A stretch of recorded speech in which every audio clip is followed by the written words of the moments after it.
Bom dia a todos, meu nome é Silvio, professor da Escola Dominical dos Jovens da Igreja Metodista em Vila Penteado. Hoje nós vamos falar da lição 14, Jeremias, Angústia e Esperança, e o texto bíblico se encontra lá em Jeremias 20, de 7 a 18. O profeta Jeremias, ele ficou conhecido como o profeta sofredor. Jeremias, ele viveu numa época onde o povo de Deus estava passando por um momento de grande revolta, né? Mais uma vez o povo se desviava, né, de Deus, estava adorando outros deuses. Mais uma vez fazia o que não era justo diante dos olhos de Deus. E Jeremias foi levantado por Deus para que o povo pudesse voltar ao caminho que o Senhor tinha traçado para eles. A sua vocação inicia-se com a palavra de Deus, né? Ele fala lá em Jeremias 1, 4 e 5. Antes que eu te formasse no ventre materno, eu te conheci. E antes que saísse da madre, te consagrei e te constituí profeta às nações. Depois da morte do rei Josias, o povo de Judá passou a viver em um estado de negação, de religiosidade, de malícia e na confiança na força do homem, não mais na confiança de Deus, aonde se proliferavam lá falsos profetas, né, que disseminavam mentiras, né, falavam daquilo que Deus não havia dito. Quero ressaltar aqui que essa situação se parece muito com a que vivemos hoje, né? Hoje vivemos num mundo também onde se nega muitas coisas, se vive uma religiosidade, né?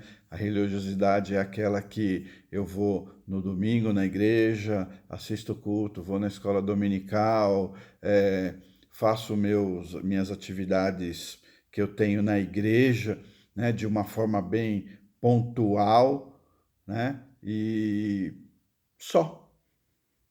Aí, diante da congregação, eu sou uma pessoa que cumpro com todas as minhas obrigações, não é? E Jeremias, nesse contexto caótico que Jeremias, ele tornava-se a voz profética, que denunciava o pecado e a inutilidade, né, de tudo aquilo que o povo confiava como garantia da salvação. Você entendeu? Mais uma vez ressalto, né, para vocês a semelhança, né, com que vivemos hoje. Vivemos um monte de inutilidades que colocamos acima do nosso Deus.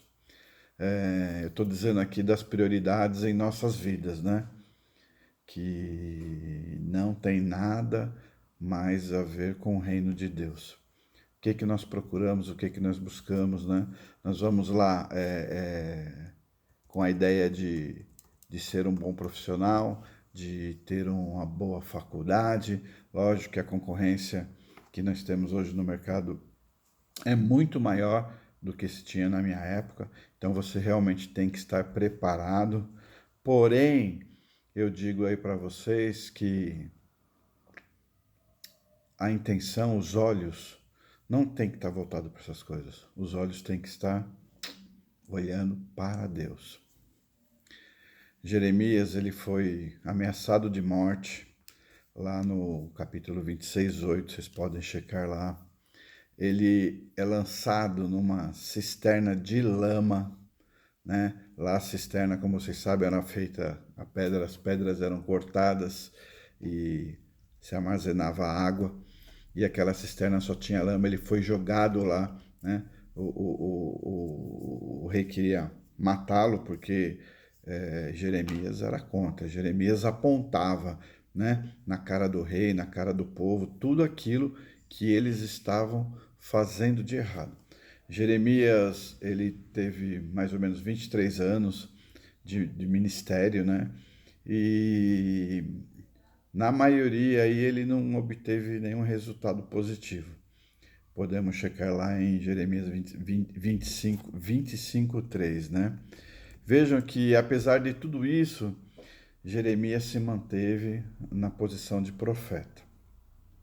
Claro, ele teve um momento em que ele resolve desistir de profetizar, mas na verdade foi um desabafo diante de todas as coisas erradas que aconteciam na vida dele, né? Jeremias era muito complicado a posição de Jeremias naquela época, com o povo totalmente idólatra, com o povo totalmente fora da palavra, né? Mas a palavra de Deus era como fogo na boca de Jeremias. Queimava seu interior e ele era vocacionado para profeta.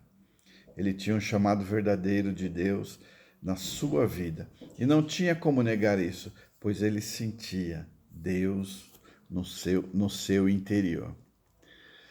E sabe o que nos chama atenção no chamado de Deus? É que o Senhor, ele é dinâmico. O Senhor é dinâmico na sua vida. Ele nos vê, nos conhece e sabe de nossas capacidades, melhor que nós mesmos. Somos chamados e chamadas em nossa individualidades e dentro de um contexto. O Senhor, ele não faz nada que não tenha um objetivo, né? O Senhor não chama pessoas desocupadas.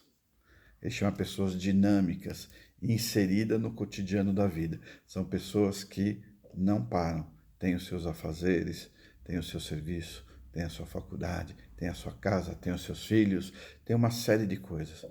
E a pessoa lá continua fazendo, não para.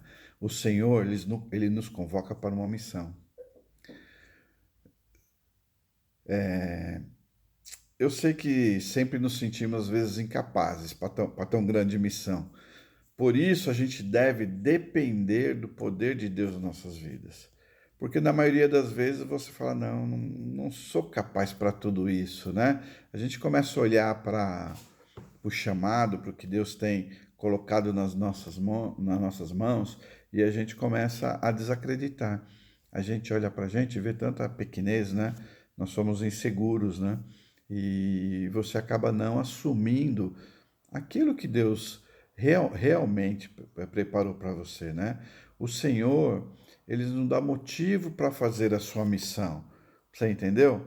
O Senhor não faz nada sem motivo. O Senhor tem na minha vida, na sua vida, algo preparado, separado, né? Para que a obra dele não pare. Então, não podemos perder esse momento, temos que estar atento para isso, né? A gente precisa sair da nossa zona de conforto e entrar num ambiente de renúncia e desprendimento, né?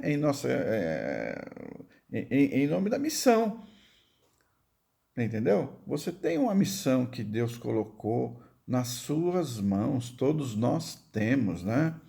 É preciso que você seguir sem olhar para trás.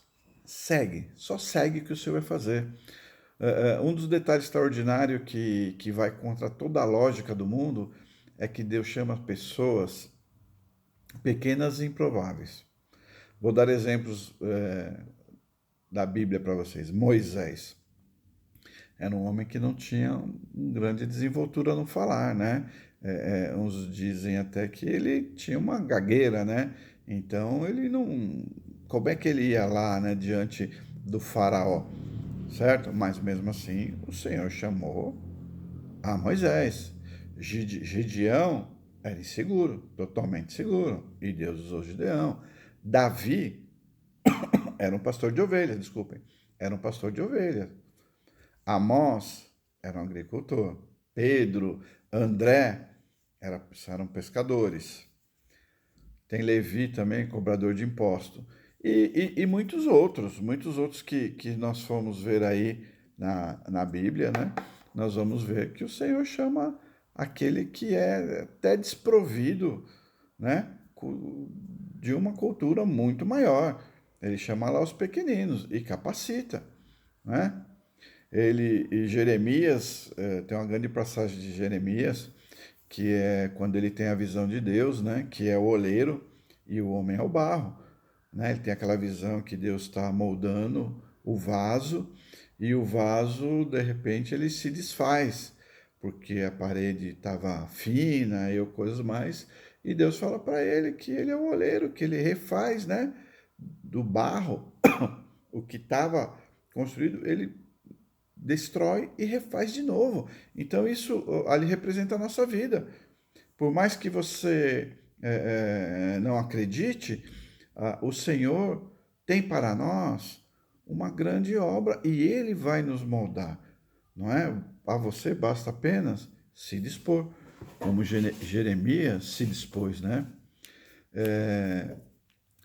Finalizando, a vocação é o cumprimento do chamado de Deus. Isso é uma bênção na vida de quem aceita. Mas isso também não isenta a pessoa de viver sofrimentos inerentes a todas as pessoas que trabalham no reino de Deus. Todas as pessoas que estão na igreja são chamadas e vocacionadas para servir a Deus.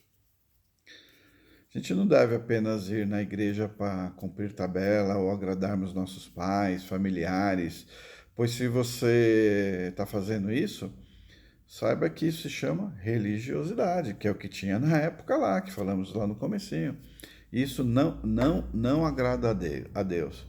Eu quero deixar para vocês uma pergunta para vocês meditarem, né? O que é ter uma vocação ou chamado de Deus na sua vida? Vocês devem meditar sobre isso, ler um pouquinho mais lá do livro de Jeremias, você vai ver que Jeremias sofreu, que o povo estava errado, que o rei também estava fora e eles foram ali dominados pelo rei Nabucodonosor. Babilônia invadiu Jerusalém, destruiu tudo e levou todos como escravo.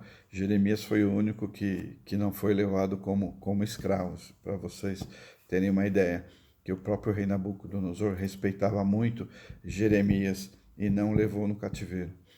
E isso é o chamado, isso é a vocação. Então hoje eu quero deixar para vocês possam fazer uma análise na vida de vocês sobre isso.